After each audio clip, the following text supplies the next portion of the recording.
2 مہینے سے دوسرا گشت ہو رہا ہے، کوئی بات نہیں مان رہا ہے، پھر کیا کریں گے؟ چھوڑ دیں؟ تو لوگ کہیں ہاں چھوڑ دو، بات تو پہنچ گئی۔ کہ بات کے پہنچانے سے نہیں ہدایت ہوتی، بلکہ قربانیاں اپنی صدا کو پہنچ جائیں تو ہدایت کے فیصلے ہوتے ہیں۔ سننا بات دھیان سے، کوئی نہیں جانتا کہ اللہ کو اس سے کتنی قربانیاں مطلوب ہیں، ہاں یہ کوئی نہیں جانتا لیکن کتنی قربانیاں مطلوب ہیں۔ تو میں نے عرض کیا کہ طفیل رضی اللہ تعالیٰ عنہ جب اسلام لے آئے تو انہوں نے 2 باتیں کہی۔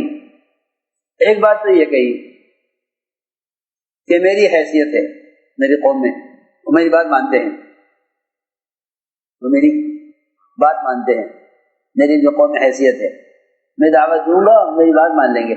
دوسری بات یہ کہی کہ آپ میرے ساتھ کوئی نشانی کر دیجئے، کوئی کرامت جو ان کو دعوت دینے میں میری مدد کرے۔ تو آپ نے دعا فرمائی اللہم اجعل لہ آیۃ، اے اللہ اس کے لیے کوئی نشانی کر دے۔ تو پھر ابن عامر دوسی رضی اللہ عنہ کی پیشانی پر ایک روشنی ظاہر ہو گئی،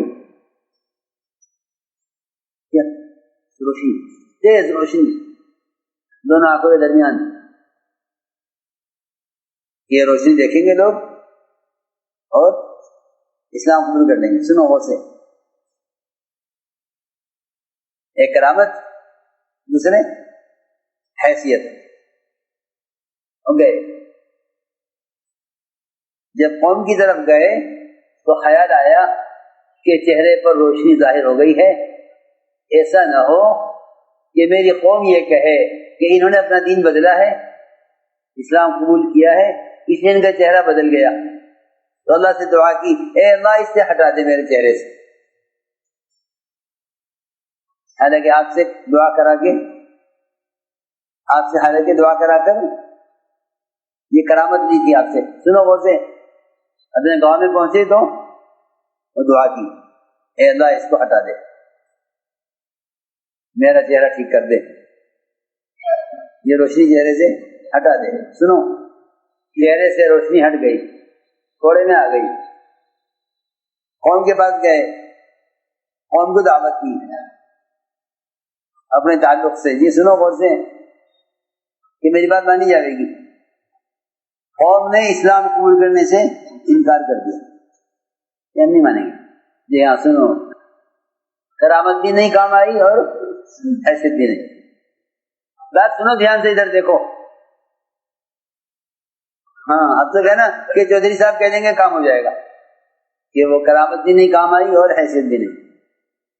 تو انہیں غصہ آیا کہ بات نہیں مانتے، بات نہیں مانتے، تو غصہ آیا اس پر کہ بات نہیں مانتے۔ تو آگے عرض کیا کہ آپ میری قوم کے لیے بد دعا کر دیجئے کہ وہ ہلاک ہو جائیں کیونکہ وہ بات نہیں مانتے۔ سنو، فرمایا نہیں طفیل جاؤ اپنی قوم میں محنت کرو، اپنی قوم میں محنت کرو، نرمی کے ساتھ کام کرتے رہو، نرمی کے ساتھ کام کرتے رہو، اپنی قوم کو دعوت دیتے رہو، محنت کرتے رہو۔ ہاں یہ نہیں فرمایا کہ تم نے تو ذمہ داری پوری کر دی ہے، بات تم نے پہنچا دی ہے، اب ہدایت اللہ کے ہاتھ میں ہے۔ سنو غور سے، اس زمانے میں لوگوں کا خیال یہ ہے کہ کسی ذریعے سے پیغام پہنچا دو تمہاری ذمہ داری پوری ہو جائے گی۔ جی ہاں، ایسا نہیں ہوتا۔ ذمہ داری بات پہنچانے سے نہیں پوری ہوتی، ذمہ داری تو موت پر پوری ہوتی ہے۔ دائی کی ذمہ داری کب؟ موت پر۔ ایک صاحب تھے ہمارے اصحاب کے زمانے کے، قاری داؤد، وہ بیمار ہو گئے، فالج ہو گیا، تو مولانا صاحب ان کی عیادت کے لیے گئے، بستر میں لیٹے رہتے تھے، پیشاب پخانہ بستر پر، بہت بیمار۔ تو حضرت جاتے ہی پہلی بات پوچھی کام کر رہے نہیں؟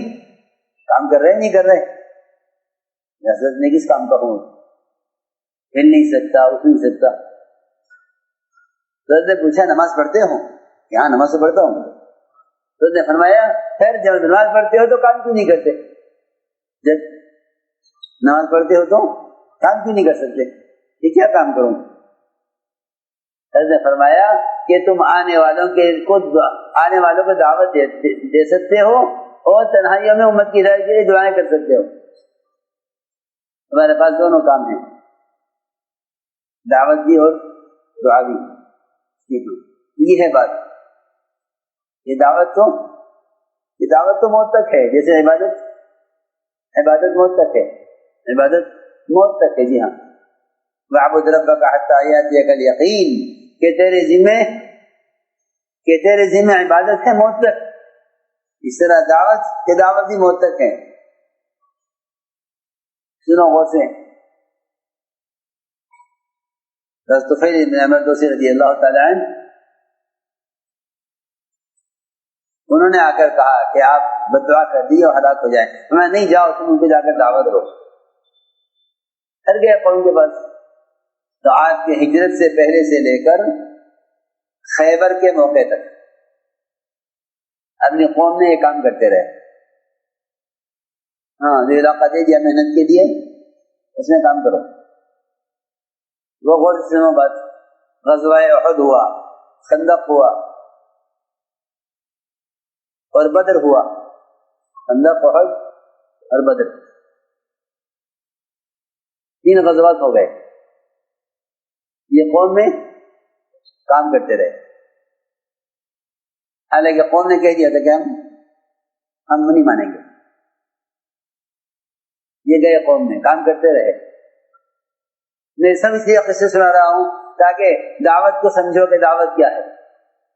چنانچہ یہ خیبر پہنچے تو 80 خاندان ان کے ساتھ تھے جنہوں نے اسلام قبول کیا. 80 خاندان، چند سال کی محنت، یہ سے پہلے سے لے کر خیبر تک 80 خاندان اسلام میں داخل ہوئے ان کے ذریعے سے. ابو ہریرہ رضی اللہ تعالی عنہ جو سارے محدثین کے امام ہیں، وہ بھی انہی کی قوم میں سے ہے، انہی کی دعوت پر آئے. آپ نے کہہ کر بھیجا تھا کہ جاؤ طفیل محنت کرو اپنی قوم میں، تمہارے جیسے ہیرے اور بھی ہیں اندر، تمہارے جیسے ہیرے اور بھی اندر ہیں، جاؤ محنت کرو. تو میں نے ایک بات عرض کی ہے پہلی، سنت دعوت کو سمجھو کیا ہے. سنت دعوت کو سمجھو کیا ہے. کہ سنت دعوت یہ ہے کہ خود جا کر دعوت دو، خود جا کر دعوت دو. اور محنت کرو کب تک؟ کہ موت تک. کیونکہ اللہ رب العزت کو داعی کی محنت پر رحم آتا ہے. جی ہاں، وہ رحم کا آنا اللہ کا، وہ قوم کی ہدایت کا فیصلہ کرتا ہے.